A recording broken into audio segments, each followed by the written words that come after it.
Ndongo isia ule itongwe ni mutongoi wa Wiper Dr. Stephen Kalonzo Musyoka nisi atelemia kuungamia SSO ila yende ya kumanda makomishona manzama ya kuungamia unyuvani ya IEBC edhiwa maikonwa ndeni wa unyuvi wa kivila kinene nzamani tamwene kivila atongo ya mainene ya kikaloni tava mwe musini wa iluvi meweta nongi nyama konwe ni President William Ruto ndeni wa SSO ya unyuvi wa mwene kivila zamani edhiwa tiu ni meodhikotini kusia SSO yende ila kwa vanene maweta yena kielelo cha kungea unyuvanini munene ukite itina wanyanya ainge ma president kwikiwa kati wa ndwala meumanda kususia mianya ya mwene kivila munini wake kuvikia ela ya makomishona Benjamin Mwaka na Mauvu. Iseso yo sovuanza maimbia ABC ni tono kwa hevinda ya sanga itino ndongo isio leisi azimiho kutelemia kuthikotini kusio unyuvi wa mwene kivilo anzama yedhwa maikonyo esesoni ya unyuvi.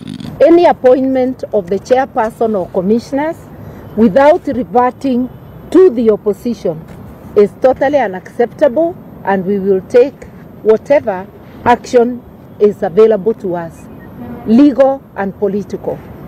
Na sisi hatutakaa kitako tu na kungojea uamuzi wa pande moja kutoa list ya wale ambao watakuwa wameteuliwa kama wenyekiti ama mwenyekiti na pia wanachama wa tume ya IEBC. Kama alivyosema dada yangu Martha, tuko tayari kuchukua hatua yoyote ile ambayo tunaonelea ina umuhimu na hatutakaa tutungojee. Atongoya matongwe ni mutongoi wa chama cha Wiper Dr. Stephen Kalonzo Musyoka, mutongoi wa chama cha PLP Mwandu Martha Karua, mutongo wa DAP Kenya Eugene Wamalwa.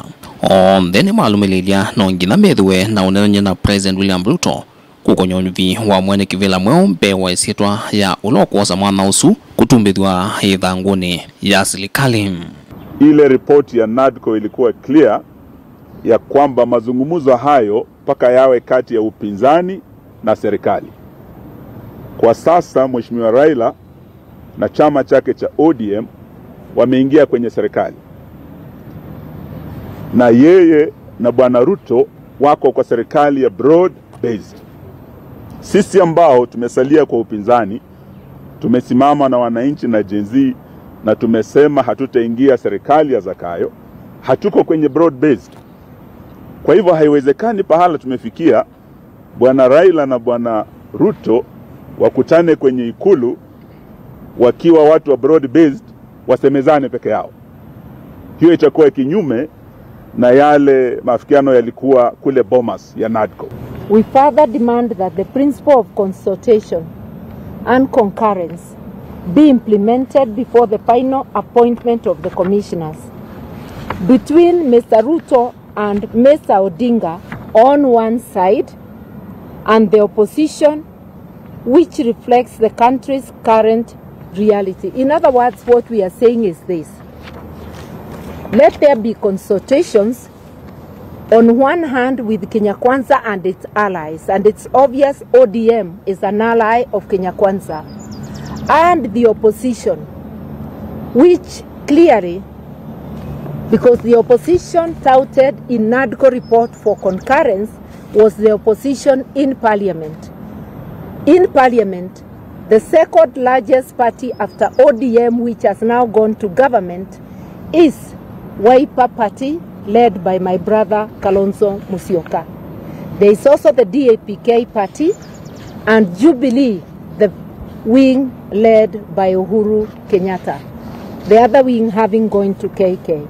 So when we talk of consultation and concurrence, we expect Ruto to consult His Excellency Kalonzo Musyoka, who will then gather the others and sit down for concurrence. We don't want to delay the process because we are also aware William Ruto may want this thing prolonged mpaka ikimaliza 2026 waseme songesha uchaguzi to 2032. It will not happen. Inge ni mavidho wa President Ruto hene vango ivithanye ya kungea kura siukite maiweta vena makulio mainge yuluaniki anyanya inge ma President mendhino wa list ya interview ila siende siya kuso siya miana ya makomishona.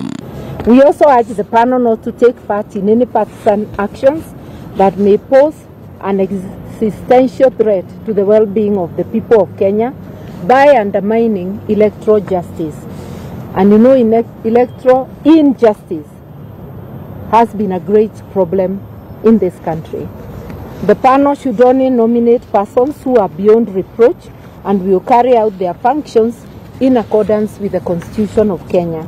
Tunatarajia kwamba the panel yenyewe inaweza ikasaidia Wakenya kusema fulani aliscore 80%, 70%, mambo kama haya. Uwazi. Ni lazima liwe swala la uwazi ili Wakenya wajue kwamba wakijiandaa kwenda uchaguzi na ukuja, whenever that will be, watakuwa na imani kwamba hawa sio watu wa kununuliwa.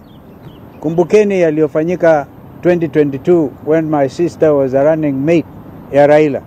Bado Wakenya wengi wana machungu yaliyoonekana wakati huo, ni lazima yakomeshwe. Kipindi hiki, safari hii, we are not leaving anything to chance. Vilingwa mauvo kumavaka untini lovi nyenieto wa Benjamin Mwakam.